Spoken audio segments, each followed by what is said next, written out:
Hello everyone, welcome to learning science. आज का हमारा टॉपिक है मिलर इंडिसेस। तो आज हम देखेंगे कि जो मिलर इंडिसेस होता है वो क्या होता है। क्रिस्टलाइन सॉलिड्स एनआइसोट्रॉपिक होता है नेचर में। एनआइसोट्रॉपिक का मतलब है कि उसका जो फिजिकल प्रॉपर्टीज है वो डायरेक्शन में डिपेंड होगी, यानी कि अलग अलग डायरेक्शन में जो फिजिकल प्रॉपर्टीज है क्रिस्टलाइन सॉलिड्स का वो अलग होगा। हम सपोज करते हैं एक 2 डायमेंशनल लेटिस को, ठीक है। तो यहाँ पर जो है सिर्फ 2 ही एक्सिस होंगे, एक एक्सिस है x, दूसरा है y। और यहाँ पर ये है हमारे लेटिस पॉइंट जो कि ऑर्डर में अरेंज होंगे। अगर हम 3 डायमेंशन को कंसिडर करें तब ये लाइंस जो है वो प्लेन में कन्वर्ट होगी। तो इस ओरिएंटेशन में एक सेट ऑफ प्लेन्स होगा और इस ओरिएंटेशन में इस पोजीशन में प्लेन्स होगा और इस पोजीशन में प्लेन्स होगा जो कि हॉरिजॉन्टल है। वर्टिकल पोजीशन में भी एक ग्रुप ऑफ प्लेन्स होगी इस लेटेस्ट पॉइंट में। इस फिगर से हमें क्या पता चला? इस फिगर से हमें पता चला कि जो क्रिस्टल लेटिस है वो अलग अलग प्लेन्स के डिफरेंट सेट ऑफ प्लेन्स के एग्रीगेट है। Group of different set of planes है हमारा क्रिस्टल लेटिस। यहाँ पर अलग अलग प्लेन्स है, जैसे कि ये एक सेट हुआ जो कि एक्स एक्सिस में है, ये एक सेट हुआ, तीसरा सेट जो कि डायगोनली प्रेजेंट है, ठीक है। तो एग्रीगेट का मतलब होता है group of different set of parallel planes जो है हमारे क्रिस्टल लेटिस को बनाता है। और ईच सेट ऑफ प्लेन्स, हर जो सेट है एक पर्टिकुलर डायरेक्शन है प्लेन का, वो जो है उसका पर्टिकुलर ओरिएंटेशन होगा, उसका पोजीशन जो है सारों का सेम होगा। जैसे कि अगर एक्स एक्सिस पर है तो एक्स, वाई एक्सिस पर है तो वो प्लेन्स वाई डायरेक्शन में होंगे। और इसी प्लेन्स को क्या करने के लिए, डेजिग्नेट करने के लिए, इन्हीं प्लेन्स को नाम जो है वो मिलर ने दिया। इन प्लेन्स को किसने डेजिग्नेट किया, किसने नाम दिया या पहचान दिया? मिलर ने। और उसने जो है नंबर्स यूज किया इस प्लेन को रिप्रेजेंट करने के लिए, डेजिग्नेट करने के लिए, और उन नंबर को हम मिलर इंडिसेस कहते हैं। HKL एक ब्रैकेट लगा के हम रिप्रेजेंट करते हैं मिलर इंडिसेस को। एंड अगर ये जो पॉइंट है वो उसमें z एक्सिस भी हो, 3D भी हो, तब ये जो लाइंस जो है वो प्लेन में कन्वर्ट होगी, ऐसा बुक में लिखा है, ठीक है। ये जो है 2D के लिए कंडीशन है, ये जो लाइंस है प्लेन्स जो है वो 3D में होगी अगर ये पॉइंट्स 3D में अरेंज होता तो। ना हम मिलर इंडिसेस निकालेंगे। मिलर इंडिसेस निकालने के लिए 3D में सबसे पहले हमें तीनों एक्सिस को ड्रॉ करना है, x, y और z। x एक्सिस का ट्रांसलेशन वेक्टर होता है a, ठीक है। a वेक्टर जो है x एक्सिस के तरफ हमें लेकर जाता है तो आएगा a2, a3, a4, a क्या है? x एक्सिस में एक पॉइंट से दूसरे पॉइंट की तरफ जाने का डिस्टेंस। और उसी तरीके से y एक्सिस का ट्रांसलेशन वेक्टर b है, तो यहाँ पर b2b, 3b, 4b आएगा ऐसे एक्सिस पर। और z एक्सिस का ट्रांसलेशन वेक्टर c है, तो यहाँ पर c, 2c, 3c, 4c ऐसे आएगा हमारे वेक्टर्स। और ये हमारा है ओरिजिन जिसको हम o के साथ डिनोट करेंगे। यहाँ पर जो है 2c पर पॉइंट है, 2b पर पॉइंट है और 3a पर पॉइंट है हमारा। और ये तीनों पॉइंट्स मिलके हमें ये जो ट्राइंगुलर जैसा शेप है ना, जो कि एक प्लेन है, वो देता है। ये जो प्लेन है उसका नाम हम मिलर इंडिसेस निकालेंगे। तो इस फिगर का प्लेन हमें कंसिडर करना है। सबसे पहले हमें निकालना है इंटरसेप्ट को। इस प्लेन ने x, y और z एक्सिस पर कहाँ कट किया है उसे निकालना है, या इस प्लेन का कोऑर्डिनेट्स निकालना है x, y और z एक्सिस का, ठीक है। नीचे लिख देती हूँ x, y, z। X axis पर इस प्लेन का कोऑर्डिनेट या कट जो है वो है 3a। 3a पर टच किया है इस प्लेन ने एक्स एक्सिस को। और उसी तरीके से y एक्सिस को इस प्लेन ने जो है 2b पर टच किया है, कट किया है। और z एक्सिस का कोऑर्डिनेट है 2c इस प्लेन का।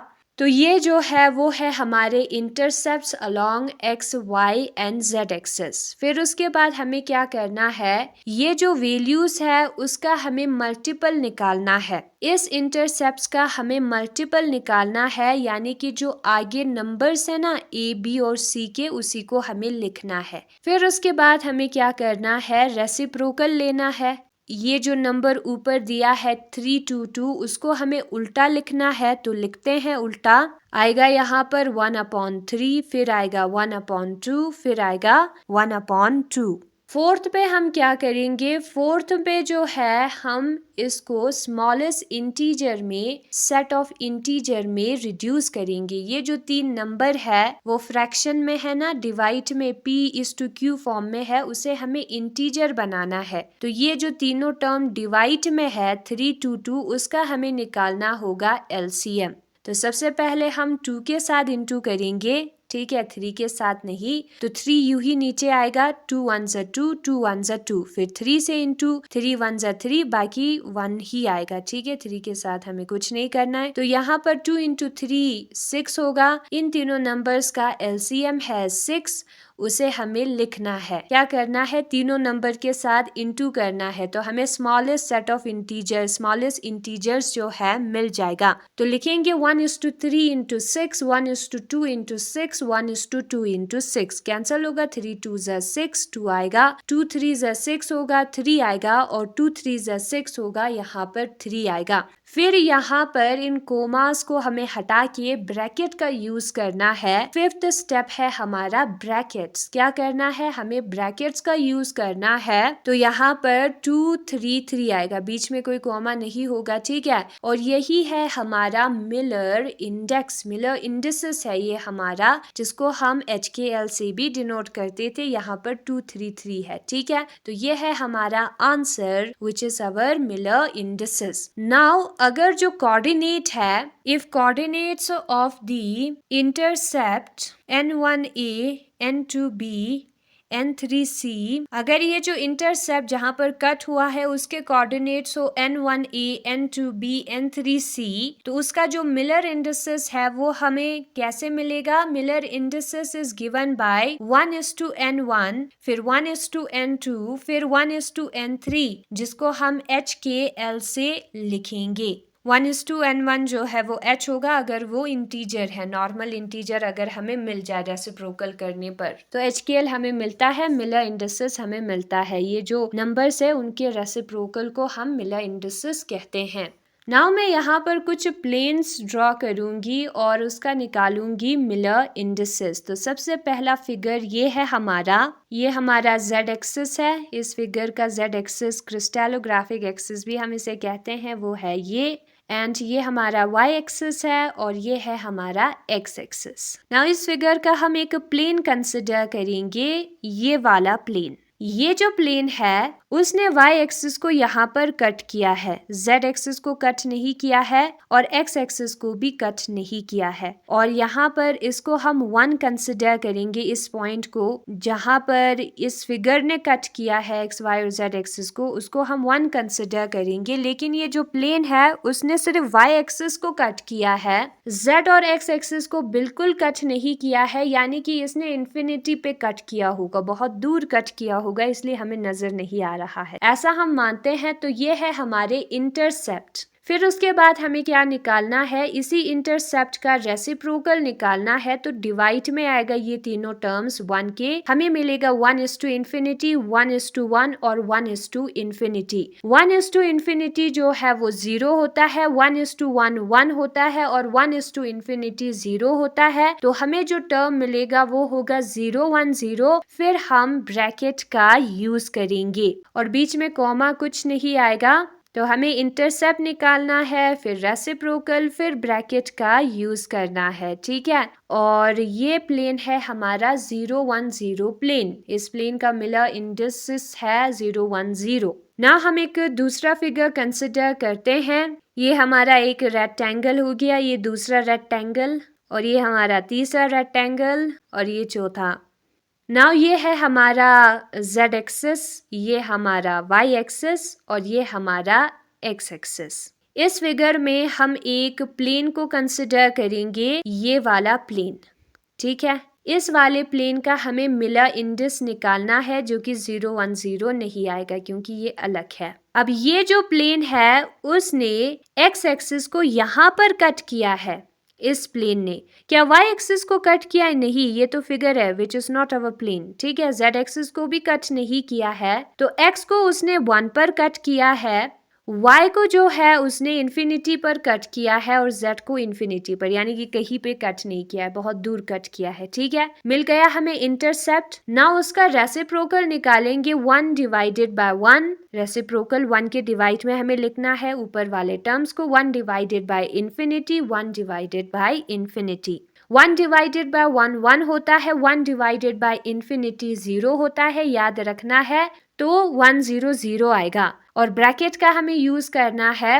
तो ब्रैकेट 1 0 0 जो है वो है हमारा ये वाला प्लेन, इसका मिलर इंडेक्स है 1 0 0। नाउ हम एक और फिगर को कंसिडर करेंगे। ये रहा हमारा फिगर, ये है हमारा z एक्सिस, पहला जैसा ही कंडीशन है। ये है हमारा y एक्सिस और ये है हमारा x एक्सिस। नाउ हम क्या सपोज करेंगे, हम जो है इन डायगोनल को सपोज करेंगे, ऊपर वाले स्क्वायर में डायगोनल ड्रॉ करेंगे, नीचे वाले स्क्वायर में भी डायगोनल ड्रॉ करेंगे और उसके बीच में जो जगह है वो भी तो एक प्लेन देगा, इसे हम डायगोनल प्लेन भी कह सकते हैं। ठीक है, ये जो डायगोनल जैसा प्लेन है उसका हम निकालेंगे मिलर इंडेक्स। x को कट किया है इस प्लेन ने, y को भी कट किया है, z को कट नहीं किया, z की तरफ तो वो है ही नहीं। ठीक है, तो यहाँ पर सबसे पहले हम इंटरसेप्ट लिखेंगे। x को 1 पे कट किया है, y को 1 पे कट किया है और z को इन्फिनिटी पे कट किया है, मतलब कि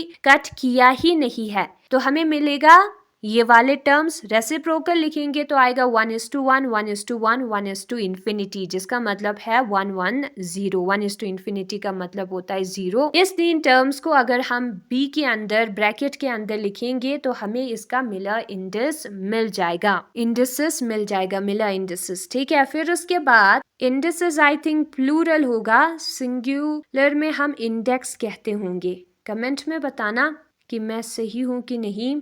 फिर उसके बाद यहाँ पर जो है हम तीसरा फिगर ड्रॉ करेंगे, सेम है, और हम कंसिडर करेंगे ये ट्राइंगल जैसे प्लेन को, ये ट्राइंगल जैसे प्लेन को हम कंसिडर करेंगे और इसका निकालेंगे मिलर इंडेक्स या मिलर इंडेक्सेस।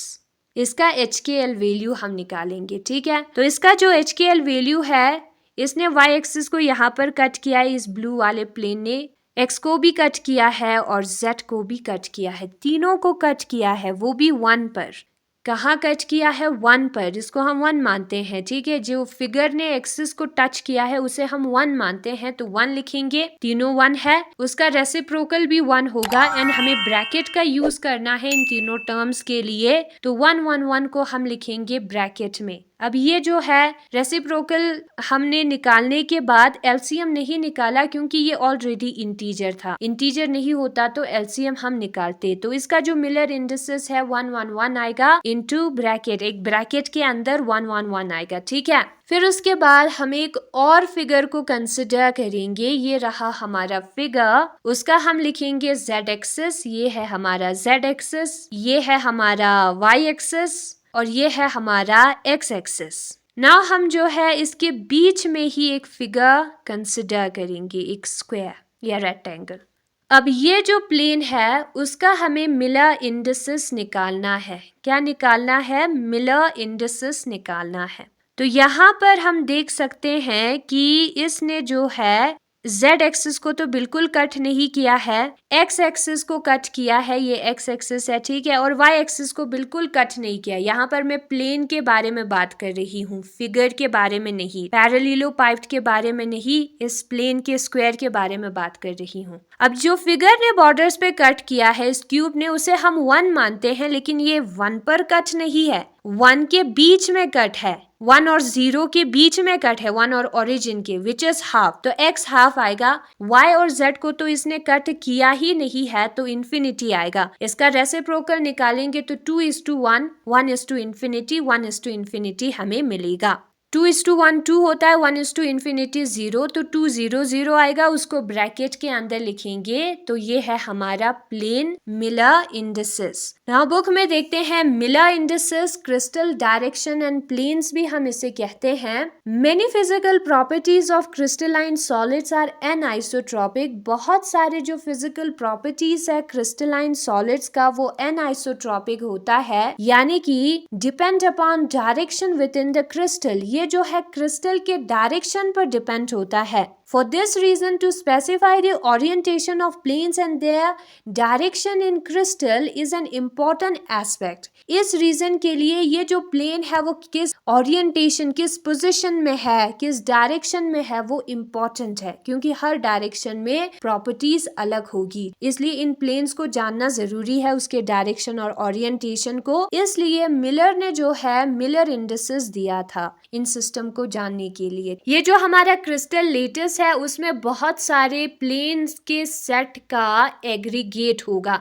यानी कि बहुत सारे ग्रुप ऑफ प्लेन्स होंगे, उसके कॉम्बिनेशन को, सेट को हम क्या कहते हैं, हम कहते हैं क्रिस्टल लेटिस। और ये सारे प्लेन्स जो है वो लेटिस पॉइंट से पास होंगे और हर प्लेन का जो है एक अपना ही डायरेक्शन होगा। यहाँ पर सेट की बात हो रही है, हर ग्रुप ऑफ प्लेन का अपना ही डायरेक्शन होगा with respect to unit cell के एक्सिस। यहाँ पर एक्स और वाई एक्सिस है ना, या क्रिस्टलोग्राफिक एक्सिस होता है, उसके रिस्पेक्ट में ये पैरेलल, परपेंडिकुलर, डायगोनल किसी भी डायरेक्शन में प्रेजेंट हो सकते हैं। और दिए गए लेटिस के लिए जो सेट ऑफ पैरेलल प्लेन्स है उसको हम अलग अलग वेज में भी चूज कर सकते हैं, जो कि यहाँ पर फिगर में दिया है। अब ये जो लाइंस दिखाया है इस फिगर में वो हमें प्लेन नजर आएंगे अगर हम ज्योमेट्री को 3D में लेकर जाएंगे। इन पॉइंट्स को अपने तरफ भी अरेंज कर ले, एक्स और वाई के साथ जेड एक्सिस में भी अरेंज कर ले, तो हमें जो है क्या मिलेगा, यहाँ पर लाइंस के जगह पर प्लेन्स मिलेगा, स्क्वायर्स, रेक्टेंगल्स। ठीक है,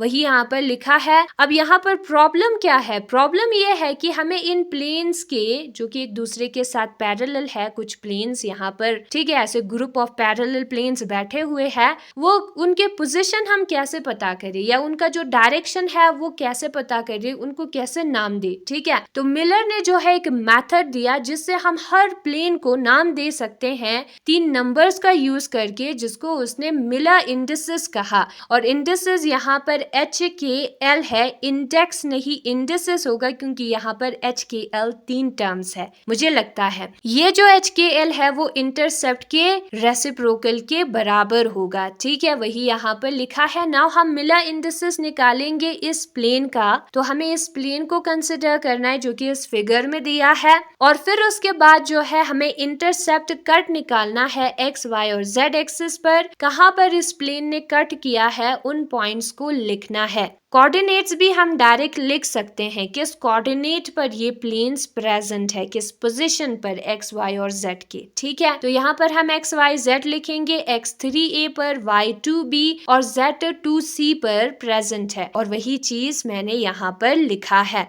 फिर उसके बाद ये आगे जो नंबर है उसी को लिखना है, EBC नहीं लिखना हमें। ठीक है, उसी को हम मल्टीपल कहेंगे। फिर उसके बाद इन टर्म्स का रेसिप्रोकल हमें लिखना है, 1:3, 1:2, 1:2 आएगा। नाउ ये जो रेसिप्रोकल है वो इंटीजर के फॉर्म में नहीं है, तो इसे हमें इंटीजर में कन्वर्ट करना है। 3 नंबर है तो हमें सेट ऑफ इंटीजर मिलेगा। 6 से इंटू करने पर ये जो है हमें इंटीजर दे देता है। 3 2 2 का LCM निकालना है, विच इज 6 आएगा, उससे हम इंटू करेंगे तो 233 आएगा जब हम इंटू करेंगे। यहाँ पर डैश नहीं है। ठीक है, और फिर उसके बाद ये जो 233 है उसको हमें ब्रैकेट के अंदर, पैरेंथेसिस के अंदर लिखना है, और यही है हमारा मिलर इंडिसेस। जनरली हम मिलर इंडिसेस को किसी प्लेन का HKL के साथ डिनोट करते हैं। अगर N1A, N2B और N3C जो है वो कोऑर्डिनेट्स होंगे इंटरसेप्ट के, जो कि प्लेन ने बनाया होगा 3 क्रिस्टलोग्राफिक एक्सिस पर, तो यहाँ पर जो उसका रेसिप्रोकल है N1, N2, N3 का, वही हमारा मिलर इंडिसेस है। By taking reciprocal we bring all the planes in single unit cell.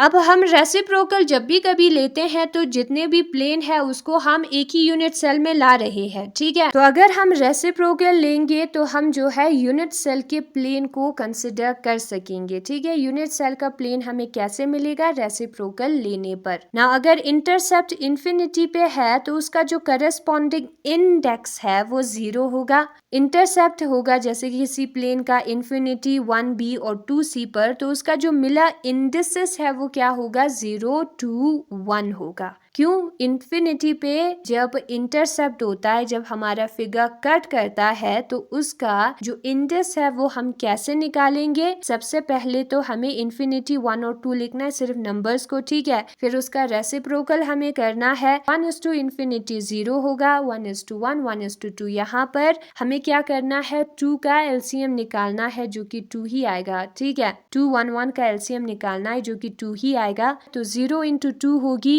2 × 1 and 2 × 1:2। तो मिलर इंडेक्स होगा 0 2 1। और जो इंडेक्सेस HKL है वो एक ही प्लेन को डिनोट करता है या सेट ऑफ पैरेलल प्लेन को डिनोट कर सकता है। एंड अगर हमारा जो प्लेन है वो ओरिजिन के नेगेटिव साइड को कट कर रहा है तो तब क्या होगा? तब जैसे कि यहाँ पर -2 को कट कर रहा होगा तो 2 के ऊपर हमें बार लिख के रिप्रेजेंट करना है, ठीक है। और प्लेन्स जिसके जो सिमेट्री है, शेप जो है सेम ही हमें नजर आएगा, सिर्फ एक्सेस अलग होगा, XYZ एक्सेस पर वो शेप हमें नजर आए तो उसको हम फैमिली ऑफ प्लेन्स कहते हैं। और यहाँ पर 1 0 0 0 1 0 0 0 1 0 1 बार 0 ये सारे जो है उसको हम ऐसे कर्ली ब्रैकेट के साथ डिनोट करेंगे। और ये जो फैमिली ऑफ प्लेन्स है वो एक दूसरे के साथ पैरेलल हो, जरूरी नहीं है, ठीक है। पैरेलल नहीं भी हो तब भी चलेगा। उसी तरीके से फैमिली ऑफ प्लेन्स जिसका मेंबर ये सारा होगा उसको हम कर्ली ब्रैकेट 2 3 3 से रिप्रेजेंट करेंगे, जहां पर जो कर्ली ब्रैकेट है वो फैमिली ऑफ प्लेन्स को रिप्रेजेंट कराता है, ठीक है। अब यहाँ पर 0 1 0 है, 1 0 0 है, ये सारे एक ही फैमिली ऑफ प्लेन्स है। हम देख सकते हैं सारों का शेप एक ही जैसा है, जबकि ये जो नीचे वाला शेप है वो बिल्कुल ही अलग है, ठीक है। तो इसलिए ये एक ही फैमिली ऑफ प्लेन्स है और ये एक दूसरे से पैरेलल नहीं है, हम क्लियरली देख सकते हैं। फिर उसके बाद important feature of Miller indices दिया है। ये एक प्लेन रिप्रेजेंट करता है ना, उसके डायरेक्शन को जो कि परपेंडिकुलर है, एक लाइन जो कि परपेंडिकुलर है इस प्लेन से, उसको हम ऐसे स्क्वायर ब्रैकेट का यूज करके रिप्रेजेंट करते हैं। ये जो 1 1 1 ये स्क्वायर ब्रैकेट है वो जो है एक डायगोनल है। डायगोनल एक लाइन होता है ना, ओसी, जो कि परपेंडिकुलर होगा 1 1 1 प्लेन से। तो सबसे पहले तो आपको 1 1 1 प्लेन पता होना चाहिए, ट्रायंगुलर जैसा शेप होता है। यहाँ पर मैं दिखा देती हूँ, इससे परपेंडिकुलर होगा हमारा डायगोनल ओसी, है ना, देख सकते हैं। और उसी तरीके से जो 1 1 1 0 0 स्क्वायर ब्रैकेट है वो एक OA लाइन है जो कि x एक्सिस के डायरेक्शन में होगा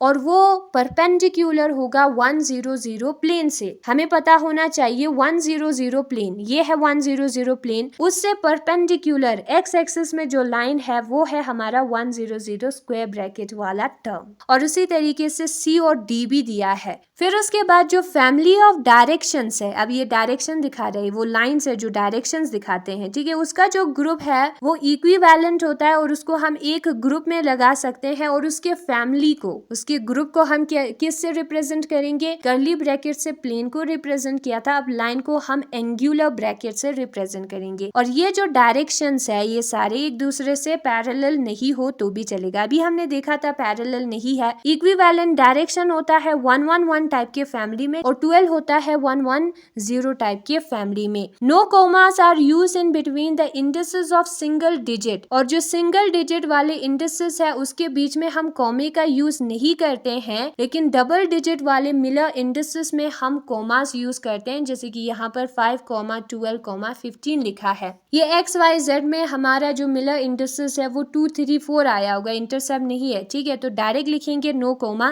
10 20 30 अगर हमें वैल्यू मिल गया तो 10 20 30 ऐसे लिखेंगे तो अजीब सा लगेगा, बीच में कोमा आना चाहिए। 10, 20, 2 डिजिट है तो बीच में हमें कोमा डालना है। अगर जो प्लेन है वो पैरेलल होगा कोऑर्डिनेटेड एक्सिस के साथ, तो जो इंटरसेप्ट होगा प्लेन का वो इन्फिनिटी होगा और उसका जो इंडेक्स है वो 0 है। ठीक है, इनको कट नहीं कर रहे हैं, पैरेलल है जो कि अभी हमने पहले किया था, और उसका जो मिलर इंडेक्स होगा वो 0 होगा, 1/∞ 0 आता है। ठीक है, अब यहाँ पर सारे फिगर दिया है, इसको मैंने दिखाया था। ये जो है ओरिजिन से पीछे की तरफ है ना एक्स एक्सिस के, तो 1 के ऊपर बार आएगा अगर पीछे है तो। ठीक है, तो ये है हमारे मिलर इंडिसेस सम प्लेन्स के। अगर हमारा प्लेन ओरिजिन से पास हो रहा हो तो हम एक दूसरे प्लेन को कंसिडर कर सकते हैं जो कि हमारे प्लेन से पैरेलल हो। ठीक है, और नॉन जीरो इंटरसेप्ट बनाता हो, वो ओरिजिन से पास नहीं होता हो, या उसके जो इंटरसेप्ट है जहां पर कट हो रहा है उसका वैल्यू 0 ना हो,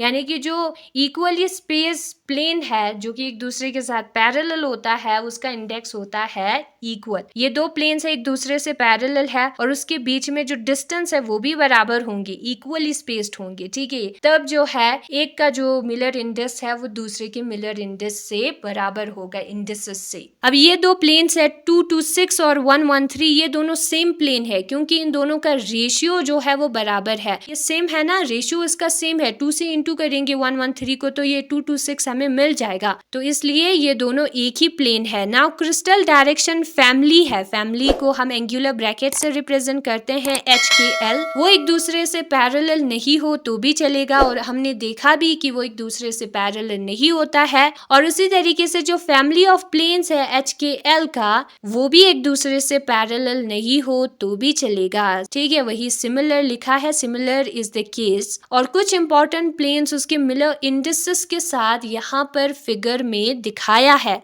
और ये सारी चीजें मैंने अभी कॉपी पर किया था। और यही है आज का topic, Miller indices, crystal direction and planes.